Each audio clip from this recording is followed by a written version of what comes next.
Thank you, Alan. Thank you to the FEG team. And thank you to all of you. It's an honor to be here. The feelings are mutual. I also prefer not to be getting stock tips from patients wearing backless gowns. That's why I was a radiologist. I was given the charge of closing this fantastic conference to speak about things that are fun, about the future of healthcare and medicine. So I thought I would start by having us all do some exercise. It's been a long and great conference. If you have 2 kids, please stand up.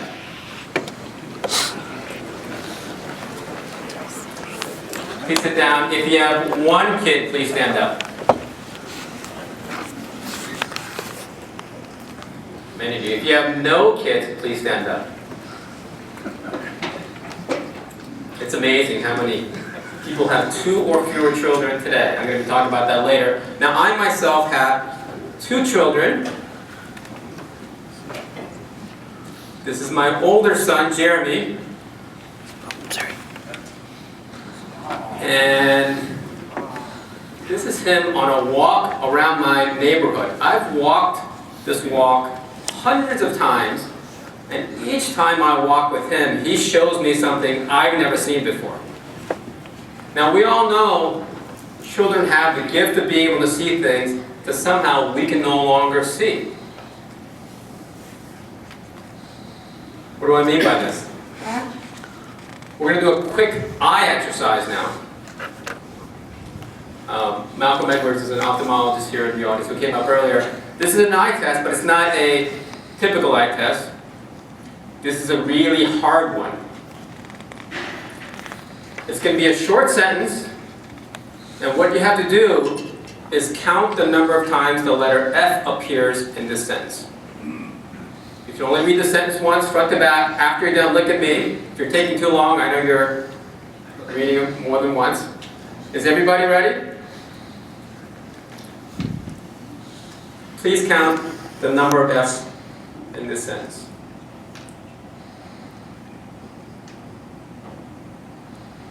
And please look at me when you're done. Got some fast readers. Okay. How many people saw all 3? Almost everybody. How many people saw 4? Some of you. How many people saw 5? Okay, so the real answer is 6. And now that you know the answer, see if you can see the 6 F's.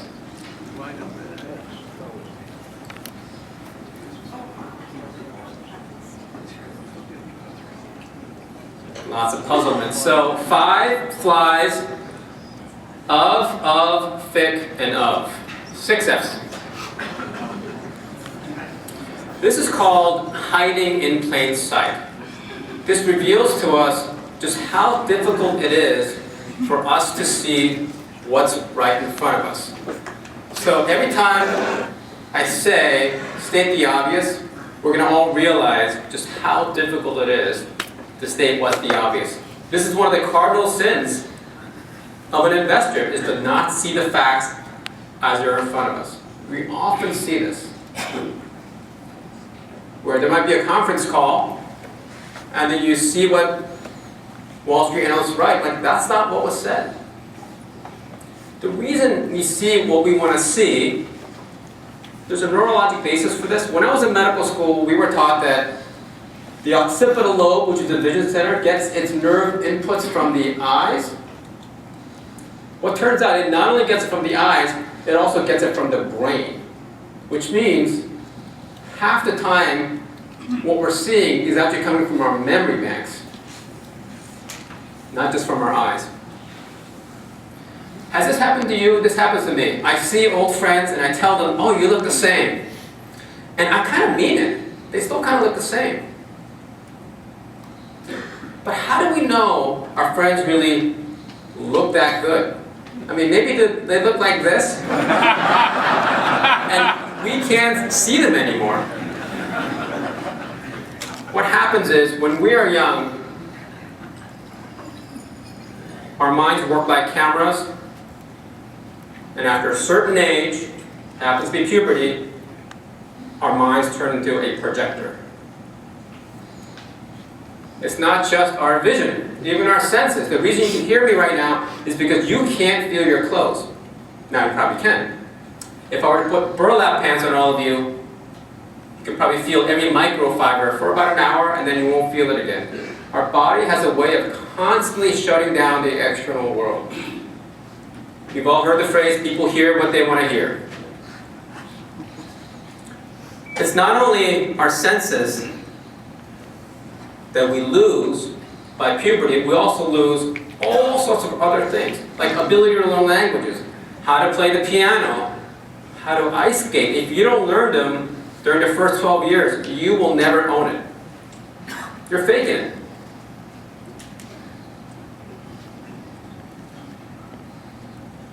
Now, why did nature endow in us this template of being open to the world for 12 years and then becoming a projector after 12? Why wear a camera for 12, projector for the rest of our lives?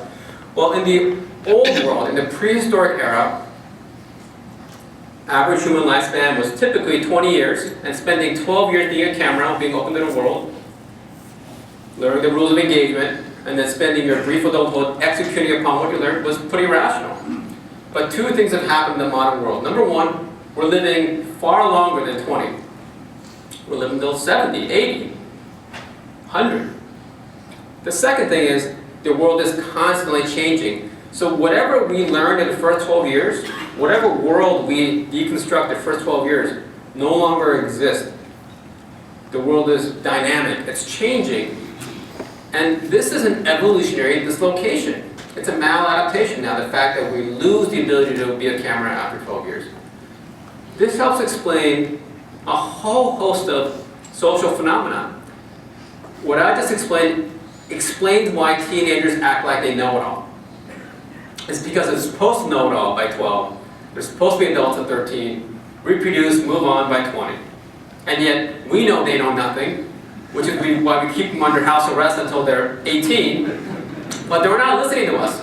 They're not wired to listen to us anymore. What I explained also explains generation gaps. Everybody's living in the time capsule of their first 12 years. Your preferences, your ideologies, your allegiances. If you're a Yankees fan growing up in the Bronx in the 1950s, you're probably still a Yankees fan even if you live in Cincinnati. It also explains why, as we get older, we have a tough time learning new technologies, whereas you can hand a remote control to that new DVR to an 8-year-old kid and they'll program it for you with no instructions. For us, it's a massive challenge trying to understand these new technologies. Also helps explain why we're constantly fighting the last war. Our minds are designed for the past, not for what's in front of us. I mean, the idea of trench warfare caught on color film. It also explains why the majority of investors start investing in the last black swan instead of in the forward-looking black swan, which is the thing that's priced at zero.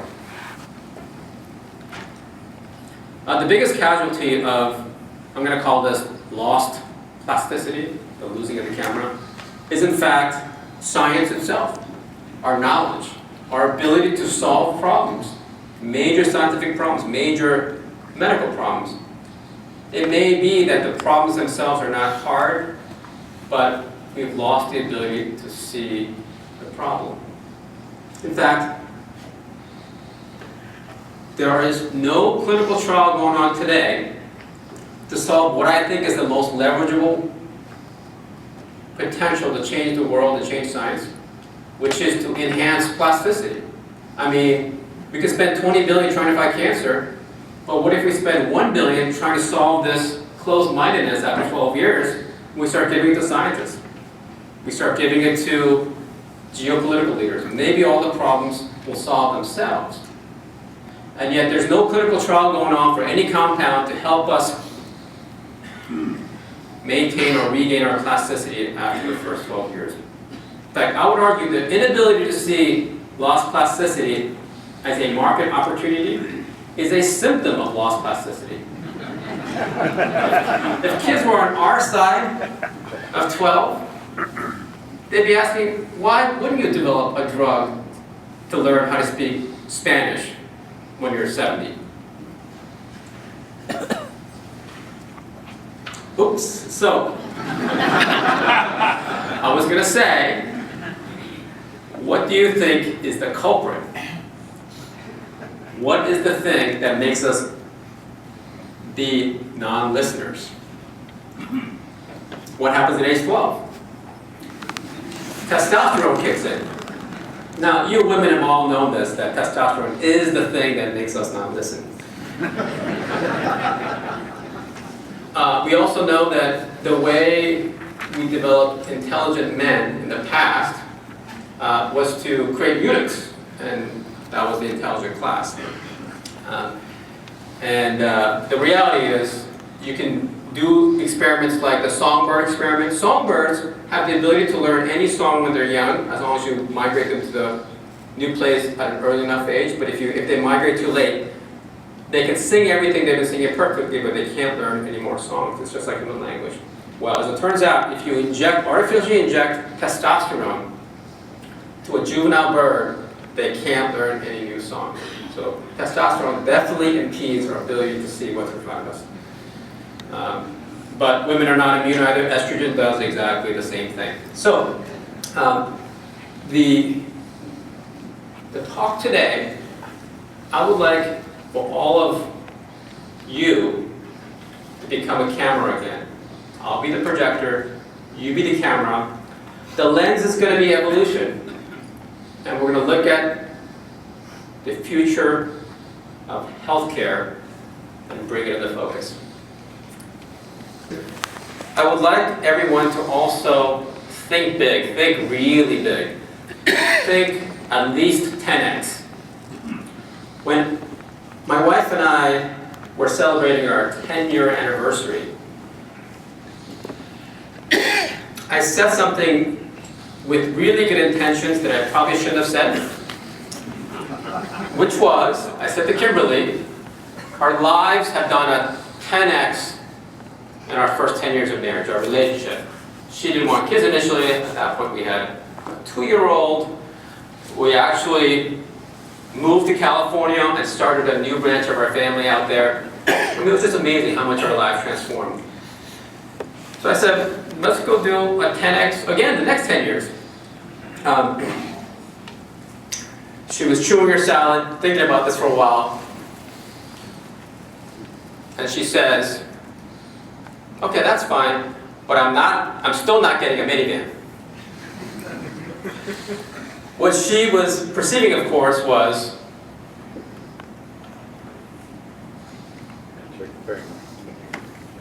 that I was criticizing our relationship. That in fact, by saying, let's do another 10x, our lives are not good enough. That's not what I meant at all. All I was meaning was, what I see as we age is we start aiming too low. I mean, I'm 45 now, and I know a lot of people that start aiming too low. Instead of aiming 10x, they aim 20% for the rest of their lives. Now, if you aim 20%, the problem is you get there, right? So aiming 20% means you try to do what you're doing, do it a little better. Whereas aiming 10x, you can't get there by doing what you're doing a little better. You have to do new things. You have to try. The other problem with aiming too low is that you can see through to the end. Imagine being 45, you can think about, okay, I'm going to retire then, I'm going to live here, I'm going to play golf, and then I die. Whereas, in order to see 10x, you have to do compound thinking. You can't get there through linear thinking. And compound thinking is a curve, and you can't see how it's going to end. You can't see around corners. It keeps life mysterious.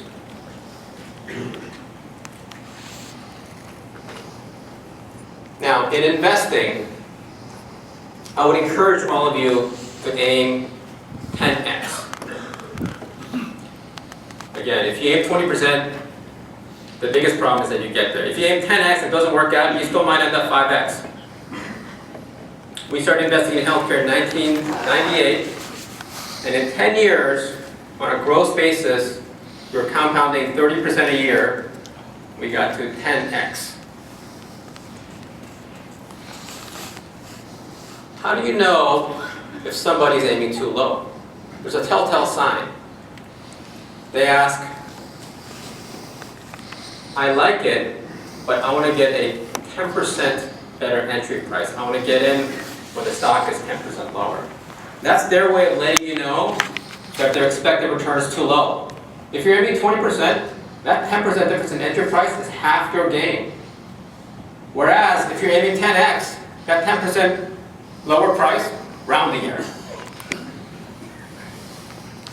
We see this among companies. You know, we want high returns out of our companies, so there are a lot of things that we worry about. How do you think about strategy? How do you think about team building? These are the kind of questions we ask our CEO. And the CEOs will sometimes say, I've never heard those questions. Then we're thinking, well, then what kind of questions are you being asked? Well, how's your month going? Those are the questions that get asked when the expected return is too low. Here's the final problem with aiming too low. It's the thing that everybody wants. The low returns is the crowded trade. High returns, 10x, is the thing that nobody wants. So I would encourage all of you to aim high. Okay, so my wife finally agreed to the idea of aiming 10x again. We had no idea how we're going to do that, right? I mean, there's no script for aiming high. But she did offer me one idea, which is to not give each other feedback. We give each other feedback because we love each other, we think their behavior is going to change, and they're going to love us more. What actually happens is the behavior doesn't change, and they resent you, right? So she'll say things like, can you not leave your underwear on the floor? What I hear is, you're a lazy slob. I'll tell her, can you not put that glass over there? It's going to fall when she hears is I'm not good enough. Like, wow, feedback doesn't work in relationships. It's so seductive, but let's not do it. So what are we trying not to give each other feedback, and glasses are falling over, underwear is piling up? She came back and said, no, that doesn't work. You can give me feedback under one condition. It's got to be hilarious. I'm like, holy cow. What an insight. Being funny is the most important skill in surviving a marriage. It was the most important skill during dating. It is the most important skill in school. It's the most important skill in business. It's the most important skill in international diplomacy. It's the most important skill in term sheet negotiation, and yet it is completely overlooked by the education system. Instead, they teach you things like calculus, which is not funny at all. So, we decided to go to improv classes together. We're going to learn how to be funny together. And lo and behold, I was in for a shock. We met these pros, improv pros. They're sweating under the glare of the lights. You ask them afterwards, was it hard being funny? They said, no, that's the easy part. The reason we're sweating, 99% of our sweat, is due to the fact that it is almost impossible to ever listen to another human being.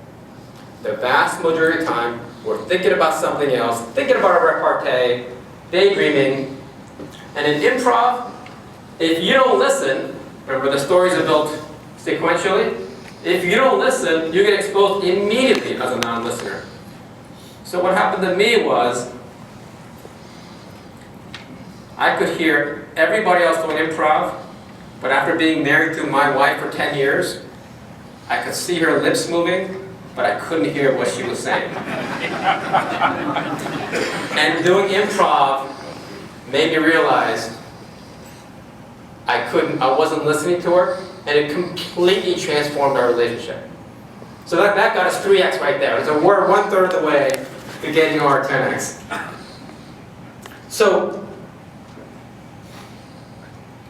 thinking big. Let's do two things. Let's think about healthcare, let's do this really hard thing called state the obvious. And let's aim really high as to where healthcare can go. The first thing we're going to do is to think about healthcare not as the problem, which is the way you sometimes hear in the media. Let's think about healthcare being the solution. It's the disease that's the problem, right? So let's turn it into a positive. Let's not be so negative and be doom and gloom about healthcare. Because we know healthcare is a thing that powers human endeavor. And human endeavor is what creates value. So if you look at the history of human progress, it's people living longer and healthier lives and living long enough to invent something that all of us can benefit from. I mean, you look at some of these folks. Jonas Salk, he lived during the antibiotics age, so he could live long enough such that at the age of 54, he created the Salk vaccine, which eradicated polio. So think about prosperity and healthcare being a feed-forward cycle. Healthier societies create more value, more prosperity, and prosperous societies consume more healthcare. This is a good thing. Now, people are worried about percentage of GDP going to healthcare. If you look at it as a zero-sum game, yes, the more that goes into healthcare, the smaller it is for education. But think about healthcare as something that expands the GDP. The more we spend, the more we consume, the more we invest in people through their health, the greater the things that they accomplish.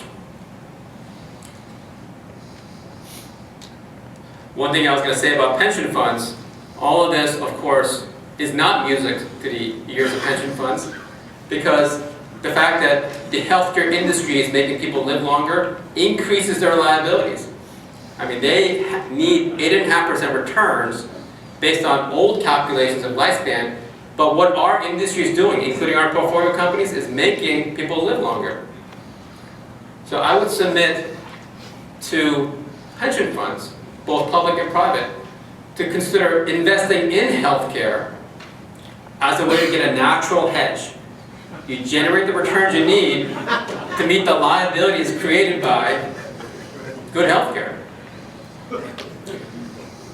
You know, I think the challenge for pension funds is understated in so many ways, so many more ways than even we just discussed.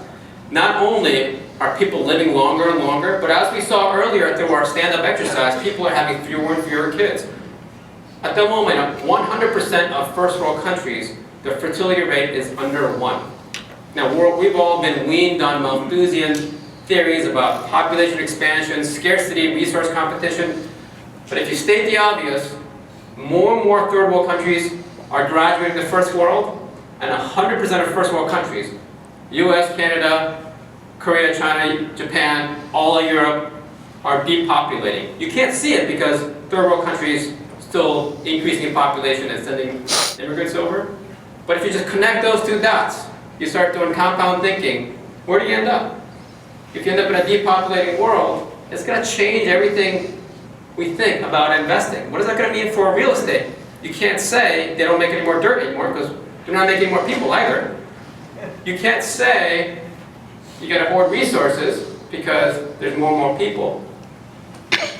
The average age is going to skyrocket. Think about it. People living longer, fewer kids. The average age of Americans used to be 26, but it's starting to leg up. I mean, you can envision a scenario one day where instead of GDP, percentage of GDP going to healthcare going up 1% a year, you can start seeing it leg up 5%, 10%. I mean, who's to say 40% of GDP goes to healthcare? And that could be a good thing. Okay, so I'm not saying that healthcare spending is all good. Right now we spend $2 trillion a year, and I'm saying healthcare is something that creates value, but there's no reason why we shouldn't expect more, a whole lot more from healthcare. Why don't we try to get 10 times more from healthcare and maybe do it at 1/10 the cost? So instead of solving for solutions incrementally in healthcare, what if we just started leapfrogging, doing some big thinking? How do we get 10 times the value out of healthcare at 1/10 the cost? What can we do with drugs? Well, first of all, a lot of people, the public assumes drug companies are the problem. And as most of you know, drugs only account for 1/10 of healthcare spend. So it's 200 billion and going down. But is there a way to get more out of that 200 billion?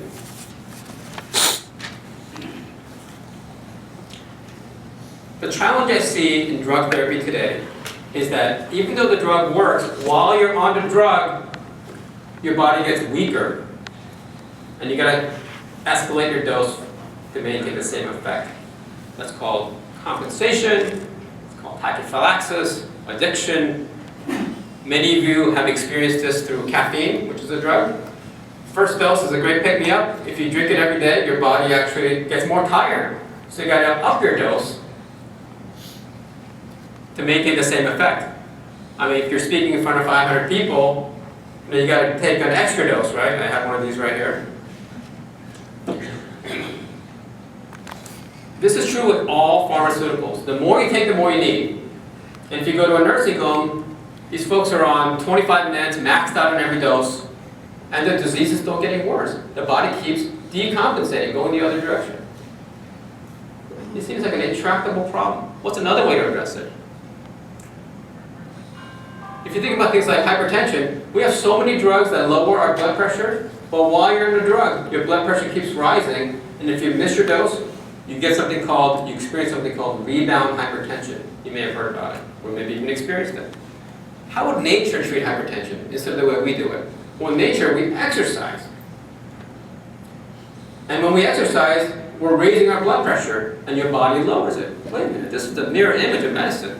In medicine, we lower your blood pressure with a drug, and your body starts raising your baseline. In exercise, you raise your baseline, you raise your blood pressure, and your baseline goes lower. Maybe we should be treating people's high blood pressure, not by giving them blood pressure lowering medicines. Maybe we should give them blood pressure raising medicines. Put exercise in a bottle, then what would happen? It's kind of a crazy idea. We went to the medical community with it, and 100% of them said no way, which made us smile, because then you know it's an original idea. It's the road not taken. You know, it's priced at zero. We could be wrong, but if we're right, it transforms the entire landscape. Why did doctors say no? Well, they all took the Hippocratic oath. First, they all swore, first do no harm. Thank you, Dr. Hippocrates. So, paradoxical medicine may be a portal to rethink the entirety of pharmacology, where you give drugs to make you stronger, you take less and less dose, and your body becomes a drug instead of the drug becoming the drug. So our drug spending will go down, potentially, and we would have better outcomes. What about in the medical device land? So I'm going to talk about aging for a second here. I jumped the gun a little bit. So when you think about aging, aging is not something that animals die of typically in nature. The most common cause of death in nature is getting eaten.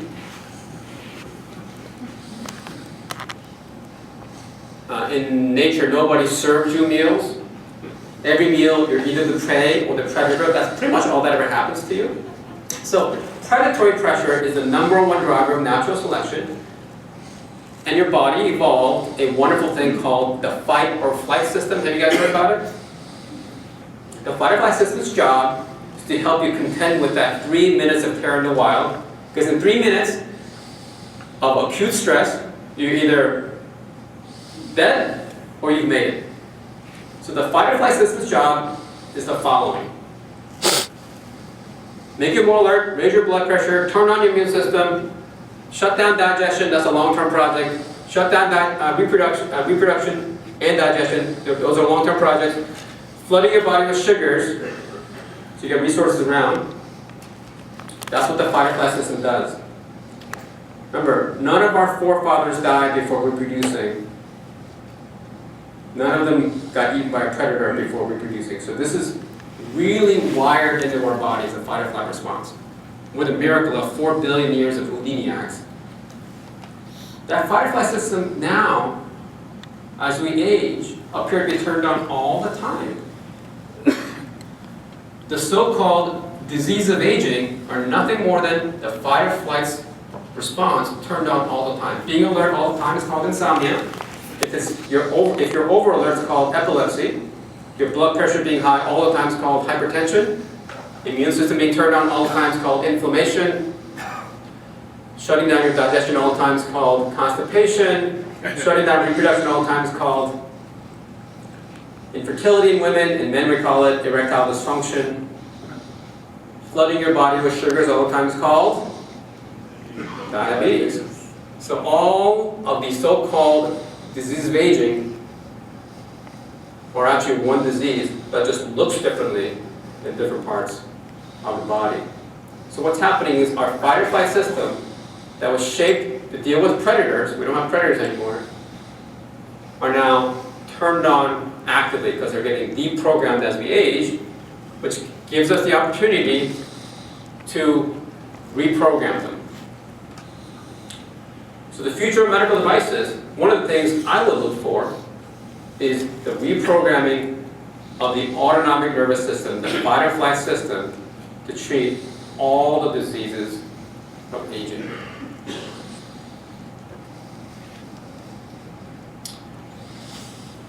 We've talked about drugs, devices. Together they comprise a little over $200 billion. What about the rest of healthcare spend, the $2 trillion? Even there's huge room for improvement. We can get a lot more while spending a lot less. What's it going to take? The same thing it took for paradoxical medicine. There was no new invention. It was just all stating the obvious. Let's do state the obvious about the healthcare experience.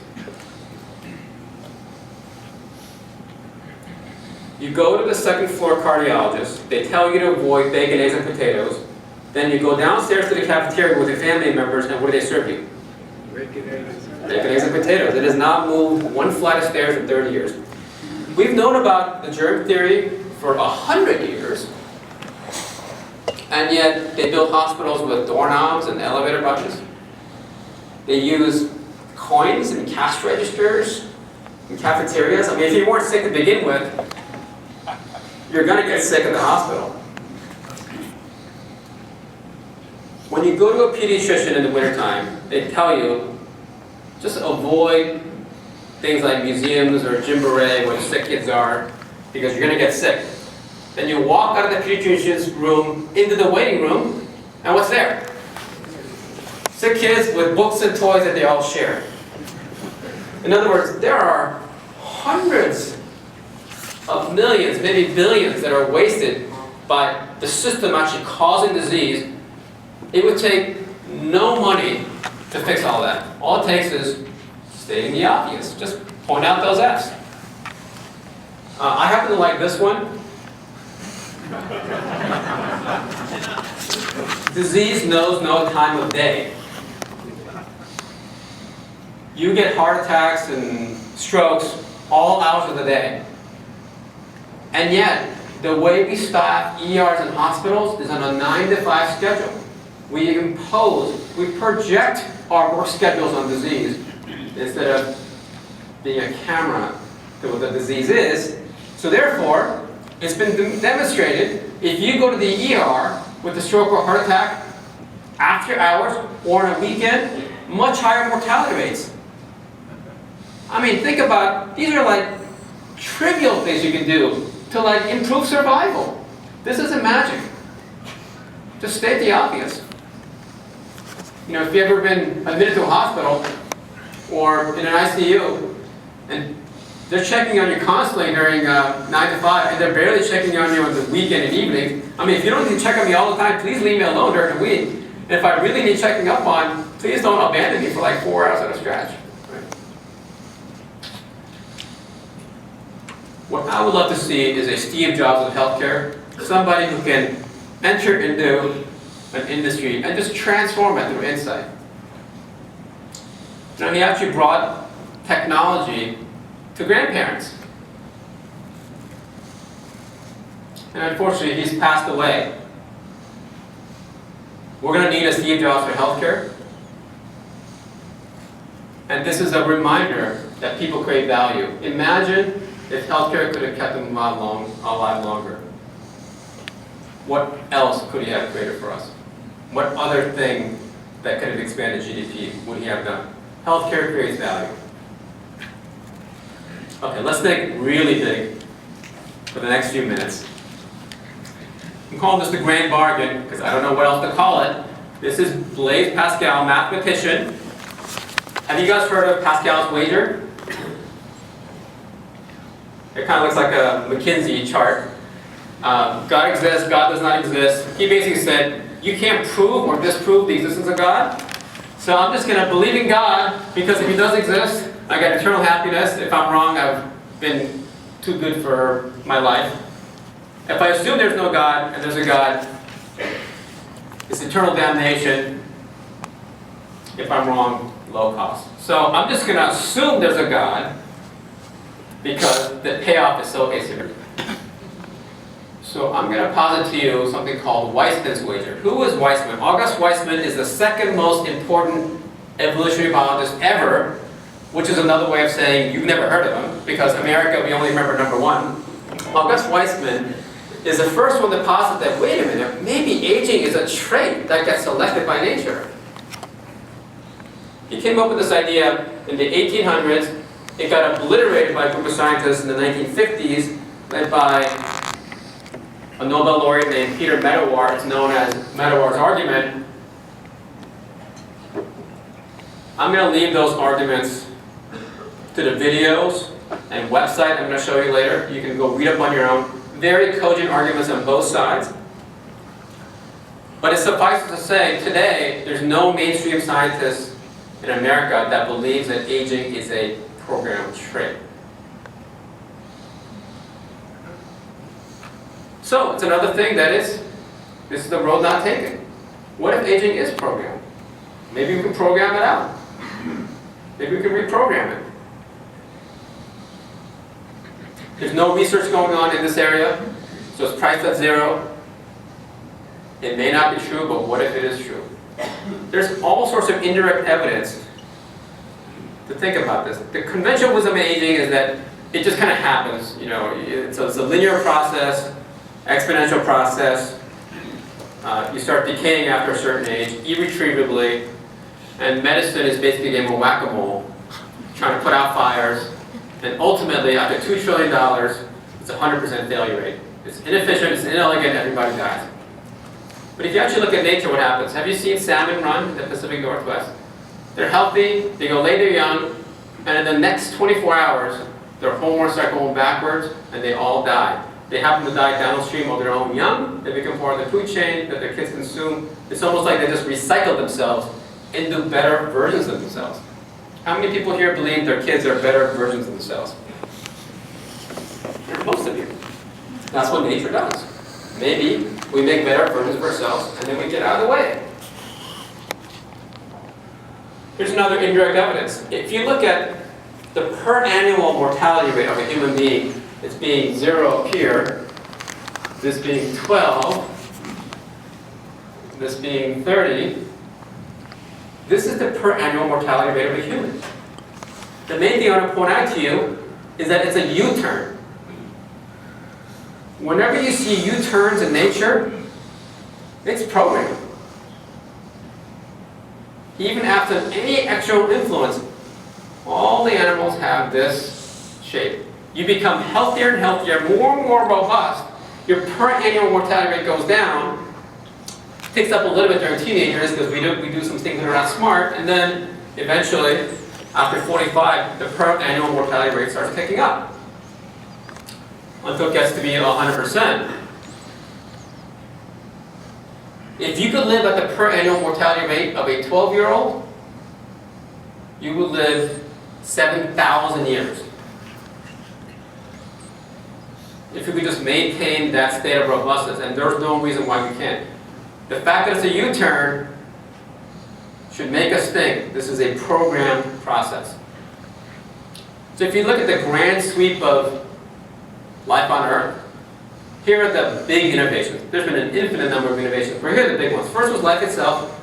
The next thing was imperfect reproduction, where you make diverse copies of yourself, which allows nature to select the best fit trait. The next great invention was sexual reproduction, which allowed us to divide into two. You can check each other out. And now a very invested party, somebody who's going to be a 50% joint partner, gets to select traits in you on top of natural selection. That accelerated evolution.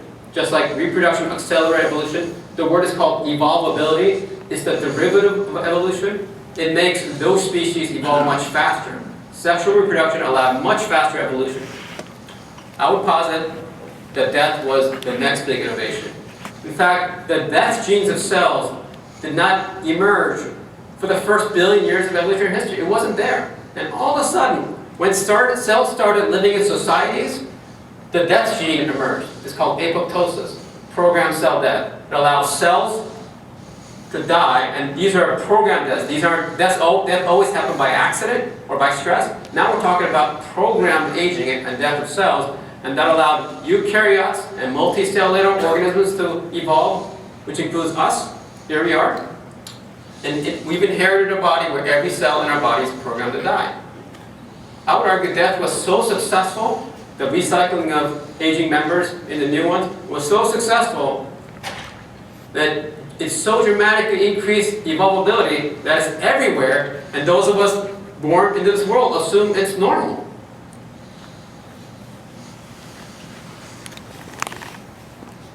We're now in the 5th stage of biologic innovation. First was reproduction, sexual reproduction, life, reproduction, sexual reproduction, programmed death. Now we're in the era of memes. Here's what I mean by memes. In genetic evolution, the way you innovate is to create diversity, and the one that is fit is the one that wins. Competition. Meaning, if a forest has a red berry and a blueberry, I know this kind of sounds like the Matrix, and the blueberry is poison and red berry is food, the way nature solves for that is it creates a diversity of preferences, and then the one that preferred the right berry will win, the one that preferred the wrong berry loses. That's how nature does it. It's effective, but it's very inefficient. Lots of members have to die in order for that gene to emerge. Well, one of those innovations and traits that we emerged was cognition, and now we can learn traits not by genes, we can learn traits through memes, which is another way of saying ideas. We can learn about things in real time, whereas genes only come from our parents, largely, one-directional. Memes or ideas you can acquire from anyone. One idea can spread all over the globe, over long distances, cell phone, satellite. You can learn from your kids. You can acquire traits from your kids now, whereas you couldn't acquire genes from your kids. So memes has overtaken genes as a way to acquire traits. The problem is, dying gets in the way of learning memes. Dying promotes gene evolution, but living promotes meme evolution. And the fact that we still die is very unfortunate. We spend our whole life acquiring memes, which is called education, school, homework, learning. And because we are going to die, we write everything down, we teach all the kids, it's called school, so they can learn the memes. They get old, they die. It's a very inefficient way to accumulate memes, right? Wouldn't it be much better if people could live 7,000 years and you can longitudinally learn all these memes? This is where life is going. And just think about all of us as being stuck in this awkward transition between genes and memes for evolution. But the future is coming where very, very long lifespans are upon us. The way to think about this is Darwinian evolution is essentially over. You can now acquire things real time. We're in the post-Darwinian era of evolution, and we don't know it yet. Do I think this is going to be hard? I think this is going to be trivial, solving longevity. Programming death out, I think it's going to be easy. Why do I think so? Because it's happening already. Remember what I said earlier, that every cell in our body is programmed to die? Well, every once in a while, one of those cells will mutate, shuffle a couple of genes, and now it's immortal. What do we call them? Cancer. Cancer is nothing more than a cell that's programmed to die. It self-shuffles a couple genes, and now it's immortal. And you can't kill it. It just shows you how robust life is when it wants to be.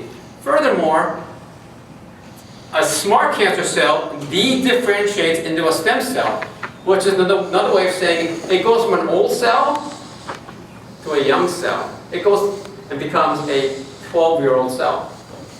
So not only are we talking about longevity, but nature is showing us that you can live long and even reverse back to a youth state. So whereas cancer is arguably the biggest scourge of humanity, we should also look at it as the greatest thing going on in nature. Instead of thinking about what they're doing wrong, we should also think about what they're doing right. Sometimes your greatest enemy is your greatest friend, Bob Marley said. Cancer could be the absolute portal for us to attain longevity.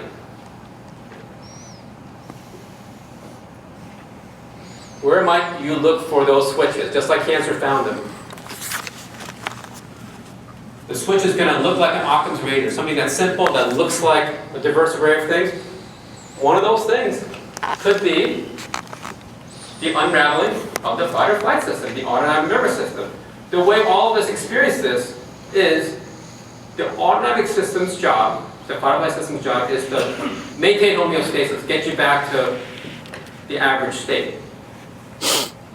Well, when we're young, we can do things like somersaults, and you come out of it on the other side completely recalibrated because your body, as it rotates, recalibrated all the blood vessels, so you come out in perfect blood pressure balance.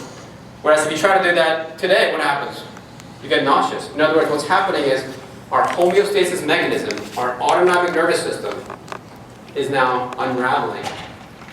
This is the reason why you can ride a roller coaster when you're young, but when you're older, you can't do it. This is also the reason why when you're young, you can go ski in a light shirt, but as we get older, we have to put parkas on. Our ability to maintain homeostasis is what's specifically declining as we age. That will be one of the potential switches. And it looks like the unraveling of the system of homeostasis is happening through a center part of the brain. I'm going to call it PHP, that's a new thing. It's the it's the pineal hypothalamic pituitary axis. We typically tend to hear it as HPA. This is more upstream. Because your autonomic nervous system, your ability to rebalance your blood pressure when you're somersaulting, the ability to rebalance your temperature when it's cold out, the thing that's dying is the hypothalamus. What kills the hypothalamus? It looks like the pineal gland. When the pineal gland dies, it starts killing the hypothalamus. When does the pineal gland die? 12. When I was a radiologist, I would look at head CT after head CT and notice everybody's pineal gland was calcified by 12. Never been reported in medical literature. You just see it, I'm like, that's interesting. It's the first thing in the body to go. Next thing you know, the ability to learn French disappears, music, ability to see, your ability to live to 7,000 years peaks right there. The second big thing is at 45, the hypothalamus starts to go. These are timed events. And there's almost no variation in the human species, which is another thing that makes you think, this seems it's programmed. Okay, so Weissman's wager is basically, we can't prove that death is programmed or not programmed, but if we assume that it's programmed and we start looking for those switches, we might find that portal to solving death. Whereas if we assume death is not programmed, we can keep playing whack-a-mole at $2 trillion a year and fail miserably. So that's Weissman's wager. And if we win Weissman's wager, it makes Pascal's wager moot.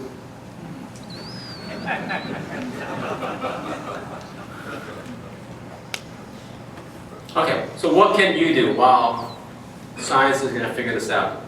Here are the things that you can do. I'm going to run through this list very quickly. What can you all do? What can I do? Well, we all know chronic stress is bad, but we now know why. Because our stress system, the fight or flight system, is now firing dysfunctionally, and any chronic stress you add on top of that is going to worsen that disease. So we now have the mechanistic reason why stress kills us. And you know, you've heard the things that help reduce stress, things like sleep, exercise, having friends, talking about real friends, not Facebook friends. But there are a few more things I'd like you to think about you probably haven't heard. I want to convey to you this idea of secondhand stress. We all know secondhand smoke, which can kill you. I'm here to tell you that secondhand stress can kill you. If somebody around you is stressed out, you get stressed out. You know why? Because in nature, if the wildebeest next to you is freaking out, and you don't freak out with it, you're the one that's going to get eaten.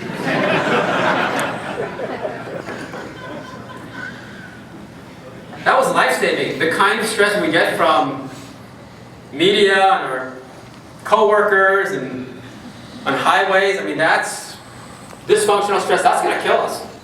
So stay away from stressful people. In fact, this explains something that I've long wondered. Everybody says heart disease runs in families because of genes. I know that genes play a role. But what they don't talk about is the fact that type A parents create type A kids. There's epigenetic behavioral transmission of stress. In other words, there's behavioral transmission of heart disease. And as we know, those of us that have young kids, we've wrapped ourselves in our fears to a degree of total irrationality. This is Palo Alto parenting. I'm going to speculate wildly and also say that food that we eat is a specific source of communicable stress. Remember, we're wired to assume the stress of others, make it our own, to quickly detect when things are turning bad. Well, I would argue that the animals and plants in our supply chain, food supply chain, are raised under extremely stressful conditions. They have all the diseases of stress. They're all hypertensive, they have diabetes, they're obese, they have high cholesterol, and when you eat an animal that's been stressed out, it's going to be fat, high cholesterol, you get the disease that they had. It's almost like those stress hormones become our food and have a pharmaceutical effect on us. Same thing with plants. Stress plants are sweeter. Sugars are a stress hormone, along with ethylene. When we eat sweet things, we get the disease of stress. So think about this as the food golden rule. If you treat animals with stress, you're going to get stressed out. If you treat it well, you're going to do well. So I eat low stress foods. I try to eat plants and animals that are having reasonable lives, as well as not get their stress hormones and make it my own. So in nature, fat and sugar, salt, cholesterol, these are cortisol, ethylene, these are stress hormones. In fact, they're such strong signals of stress, hormones of stress, that they rarely occur together. And yet our processed food industry combines them and turns it into food. So if you combine sugar, which is the greatest stress signature of plants, with fat, which is the greatest stress signature of animals, what do you get? You get desserts. Right? Donuts, cake, ice cream. Can anybody see what desserts is spelled backwards?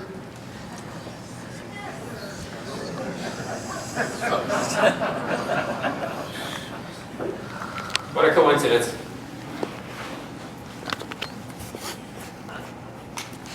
The last thing to do, we all know that chronic stress is bad, but acute stress can be good, right? Challenge yourself as a way to build buffers. Raise your blood pressure to lower it.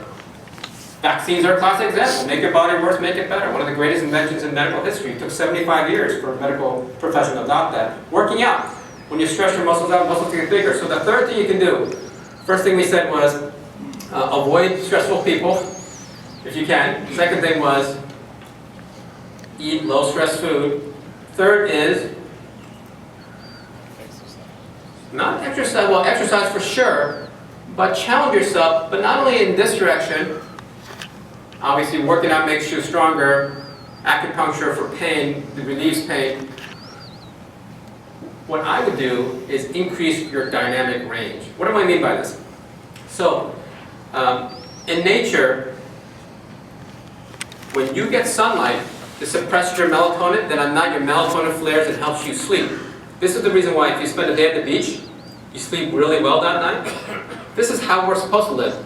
We're supposed to live in ambient light. Sunlight during the day, darkness at night, we're supposed to sleep. How are we actually living our lives? During the daytime, we hardly get any sun at all. We're indoors all day. We put sunglasses on. We lather ourselves with sunscreen, sunblock. And then at nighttime, instead of enjoying the darkness, what do? We turn on all the lights. So instead of this normal sunlight darkness pattern that every species has lived in, we lose our dynamic range. We live in a very narrow range of light. Melatonin is upstream of your immune system, your endocrine axis. How do we know that losing the dynamic range of light isn't itself a source of diseases we've never thought of? Same thing with temperature. In nature, we're able to live in ambient temperature, whether it's 40 degrees out, 20 in the case of Cincinnati, or 100 degrees out. You're supposed to be able to contend any temperature. But modern humans, what are we doing? We try to live in 70 degrees all year long. We have HVAC systems. We move to Palo Alto. What happens is we lose our ability to withstand temperature variation. One of our clients once told me that his wife could tell the difference between 69 and 71. That's a catastrophe. That means your dynamic range is so narrow, you're so brittle, you can barely contend with any temperatures. What this is describing is, when you hear that when you move to California, your blood thins, your blood's not thinning. What's happening is you're losing your dynamic range. You're debuffering. You know, when it's cold out in nature, you have brown fat, and brown fat heats you up. You have these natural furnaces. If you look at PET scans of kids today, they have no brown fat, because the minute it's 50 degrees, mom's putting a coat on them. We're losing the dynamic range of temperature. We're losing the dynamic range of everything, dynamic range of muscles. We have incredible capacity to flex and extend. And as you know, flexion extension, you can call it yoga. The ICU, they do this, gets patients out of ICUs faster. Imagine just putting on a cast and stopping that, the muscle atrophies. When muscle's atrophying, it's converting lean mass into fat. So instead of stretching and flexing our muscles, how do we live today? We're living in an ergonomically neutral position all day long, right? We drive like this, we sit like this. How do we know that the loss of dynamic range of muscle, keeping muscles around instead of fat, isn't contributing to diabetes? This explains why yoga helps with diabetes. Same thing with eyesight. We have the capacity to see things that are 6 inches away from us, to 30 miles in front of us, but what do we actually do? We stare at 18 inches in front of us all day long. We lose the dynamic range of every aspect of our lives. Now that we've covered this, we should all expand our dynamic range. That doesn't mean that if you've not been in 20-degree water for a long time, or I should say 40-degree water, don't just jump in, because we've so debuffered. If you jump in, you're going to now potentially risk yourself of a heart attack, because we're so weak. You've got to gradually go in there. Same thing. I mean, don't just suddenly start going out into the sun. If you've been indoors for 51 weeks and you go to Hawaii and exposed to the sun, you're going to get sunburned. In fact, this is really interesting. Since 1970s, melanoma rates have tripled, and kids has gone up 8-fold, and people have all sorts of theories why. Maybe it's the sunscreen, the chemicals, better diagnosis. Is it possible that the sun avoidance campaign is what's causing the increased risk of melanoma? Because now, instead of being out in the sun all the time, you have a perfect buffer, you have perfect dynamic range. Now we've completely buffered, and when we actually step out, we don't have the melanin necessary to deal with the sun.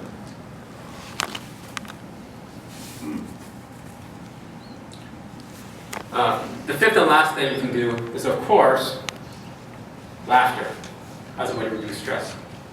Now, after 4 years of medical school, I mean, you know what they told me, right? Laughter is the best medicine. I wish they had told me that from day one. and save myself 4 years. But what's interesting about laughter is all the diseases out there that are related to stress, essentially what I said earlier is that it's communicable. You can cause heart disease in your friends and family by stressing them out. Infection is contagious. Stress is contagious. But none of our therapies are contagious. I mean, if I gave you a drug to treat gout, it's not going to make you feel any better. There's only one therapy that's contagious. It's laughter. This is the most powerful one of all. Okay, so in summary, I hope to see all of you again if you come out to visit us in Palo Alto, where the dynamic range is this narrow. But until then, in summary, here are the things that you can do to help yourself. Re-engage your senses. I can recommend 4 things. Change your environment. Go travel. When you change your environment, everything pops up. Everything comes to life. I take our friends and firm to Burning Man, where nothing makes sense when you first arrive, then everything makes sense by the time you come back, nothing here makes sense.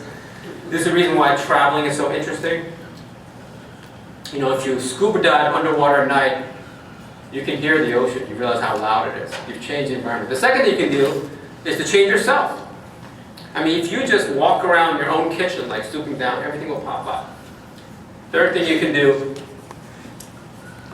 is to do improv.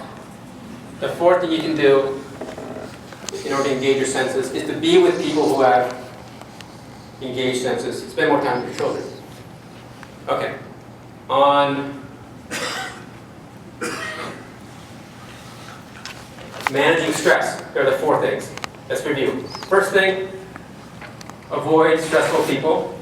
Second thing, eat low-stress food. Third thing, expand your dynamic range. Fourth thing, be funny. Final thing, final prescription, aim high. Practice your compound thinking. You were all born with it. Science has shown that the only 2 groups that can do compound counting are Aborigines and preschool children. And in fact, the ability to compound thinking is lost as we get exposed to Sumerian Cartesian math that we're all taught. We become linear thinkers. Go back and reclaim it. How do you do it? What would kids do? Kids don't say, I'm doing compound thinking. They don't say I'm aiming high. They don't say I'm contemplating the impossible. What do they say?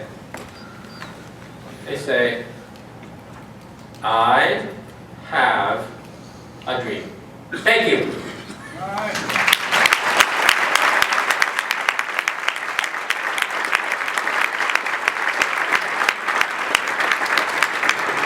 Thank you very much, Dr. Yoon.